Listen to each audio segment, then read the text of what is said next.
Bonjour. Dans cette nouvelle vidéo, je vais vous expliquer ce que l'on trouve au sein des pages hébergement et logement. La différence entre les deux. Je vais vous expliquer les différentes informations que l'on trouve au sein de ces pages, comment effectuer une recherche, et ensuite, dans une seconde vidéo, je vous expliquerai comment ajouter dans le back-office un hébergement et un logement. Donc par exemple, si on commence avec les hébergements, ici, on va avoir la recherche en haut et les résultats juste en dessous. Donc pour faire une recherche, on a deux champs. On a le type de bien, hôtel, meublé ou maison d'hôte, et la localisation.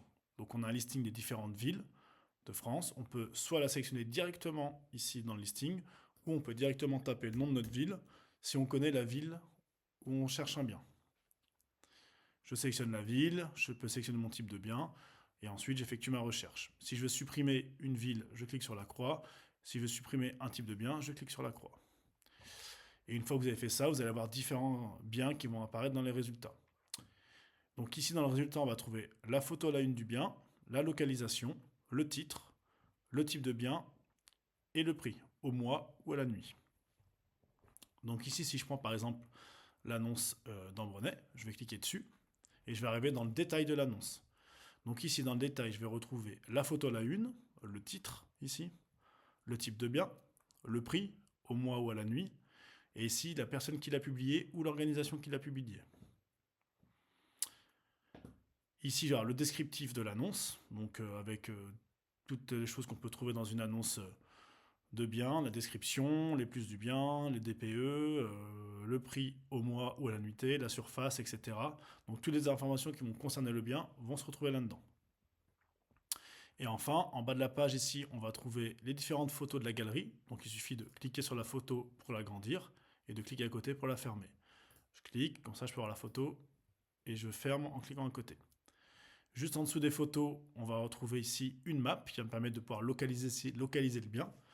Donc ça fonctionne comme une map Google, hein. Je peux zoomer dessus pour m'approcher et je peux dézoomer également. Ce qui me permet de pouvoir situer le bien par rapport à mon travail ou autre si je dois effectuer le trajet et calculer tout ça. Ça me permet de mieux voir où se situe le bien. Et juste en dessous, on trouve les boutons de partage. Donc on peut partager par email, par Facebook, sur LinkedIn ou on peut copier le lien. Donc copier le lien, ça permet de pouvoir envoyer le lien par SMS à quelqu'un ou le copier sur un autre site, sur un autre réseau social, de manière à pouvoir le partager à pas mal de monde. Voilà. Ensuite, on a vu pour les hébergements, on va aller sur les logements. Donc pour les logements, ce qui diffère ici, c'est qu'il va y avoir un critère en plus qui va être le type d'offre. Sinon, on retrouve les critères de recherche au même endroit et les résultats au même endroit. Donc dans le type d'offre ici, on va trouver achat ou location en fonction de ce qu'on cherche, si on veut acheter ou louer. Et ensuite dans le type de bien, on va trouver appartement et maison et la localisation, ça restera les mêmes listings de villes qu'on aura vu précédemment dans l'hébergement. Donc pareil, je sélectionne mes différents critères. Une fois que j'ai sélectionné, je fais ma recherche. Ici on retrouve le lieu, le titre du logement, le type de bien et le prix. Soit le prix de vente, soit le prix à la location. Donc si je clique sur cette annonce-là, on retrouve la photo à la une, la personne ou l'organisation qui l'a publiée, le titre.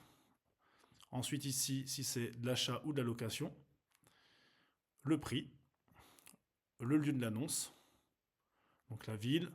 Ici, je vais retrouver le texte descriptif de mon annonce, des photos, comme on a vu précédemment, je peux mettre plusieurs photos dans la galerie et cliquer dessus pour les agrandir. Je peux également aussi retrouver une map. Si je renseigne l'adresse, ça va me générer la map. Et les boutons de partage qu'on a vu tout à l'heure. Donc voilà pour les hébergements et les logements. Et maintenant, dans une seconde vidéo, je vais vous montrer comment ajouter un logement et un hébergement dans le back-office. Merci.